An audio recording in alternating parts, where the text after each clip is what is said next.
In the 17th paragraph of Bhaja Govindam, the composition by Adi Shankaracharya, this particular paragraph has been contributed by a saint with the name of Sureshwaracharya. He was one of Shankaracharya's disciples. So anything that comes from the disciple, that to a realized disciple, is as good as coming from the Guru Adi Shankara himself. Beautiful stanza which talks about religion and rituals and the futility of the whole thing. It says, Kurute Ganga Sagara Gamanam Vrataparipalana Matavadanam Jnana Vihinaha Sarvamatena Muktim na bhajati janmashatena. Very beautiful composition. Kurute Ganga Sagara Gamanam. In Hinduism, it is believed that bathing in the river Ganges will give you moksha. So he's talking about going and bathing in the holy waters of Ganga, or for that matter, any holy river. Or Vrata Paripalana. Vrata is a ritual. You can follow a lot of rituals. Paripalana is maintaining rituals. So you can celebrate festivals in a ritualistic way. Day in, day out, you can perform rituals. Or Dhanam. You can be pious, charitable. You can keep donating money and things to people and temples and poor people. You can do all that. But he says all this is useless. Bathing in Ganga, following rituals, being charitable, all this is useless. Why?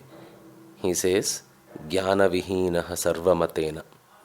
People might now question that, is this really what has been said? What he is saying is Jnana Vihinaha. There is no knowledge in Sarvamatena.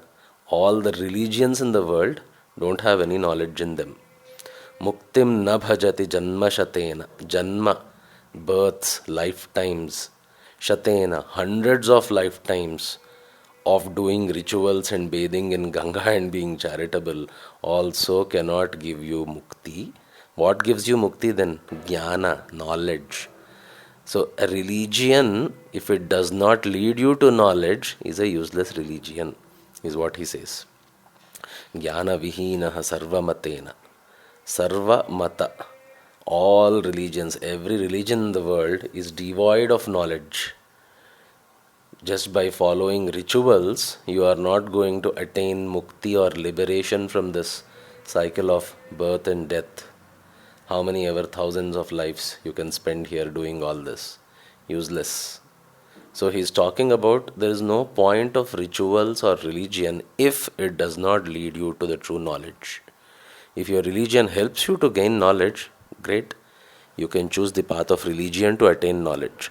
But what is the use of any religion in the world which does not lead you to knowledge? This is the question here being addressed. So this cycle of life and death will never end. You can come back here again for the next life, again be charitable, again bathe in the Ganges, Ganga river. You can again do vratas or rituals, practices, puja, abhisheka. He's not saying all of this is useless. He's saying it is all useless if it doesn't lead to jnana, knowledge. Don't you see so many people who are very pious, very ritualistic, very religious? Okay, they offer prayers every day, they do charity, they do all the good things, they do pilgrimages. But that doesn't make them good people. That doesn't make them knowledgeable people. Their ego is still very heavy. In fact, it is very strange that sometimes being so religious and pious makes you more egoistic. Is it not? The ego that I am a great devotee. The ego that I am a Hindu, I am a Muslim, I am a Christian, I am a very religious person. I go to church, I go to mosque, I go on pilgrimages, I take bath in the Ganga river, I went to Kashi, I went to Arunachalam, I went to Rameshwaram, I went to Haji Ali Dargah. That adds up more ego, as if you have gained something out of it, as if now you deserve a better life because you have done all this. Exactly, you deserve a better life. So you will get a better life. You will not get an exit from life and death cycles, mukti. Because to get mukti, you have to attain jnana. So he's saying all these rituals, religion, practices, if they don't lead to jnana, then what's the use? Jnana vihinaha sarvamatena. There is no knowledge in any religion in the world. Why? Because religion doesn't have knowledge. You have the knowledge already within you. Religions can't. Religions may act as a stepping stones for you to become knowledgeable. But if not, despite all your religious practices, you are still foolish, ignorant. What use of religion? Don't you see so many politicians or powerful people do so many rituals but yet are corrupt?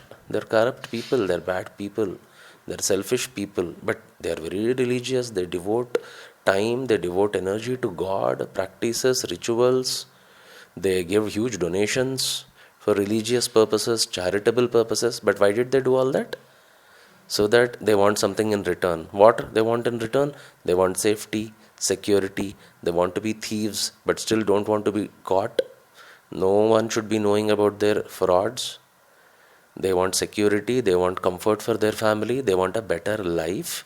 And yes, that's what you will get. You will get another life. Maybe better or worse, doesn't matter. No human life is fulfilling without knowledge, jnana. That's what this paragraph says. Beautiful paragraph.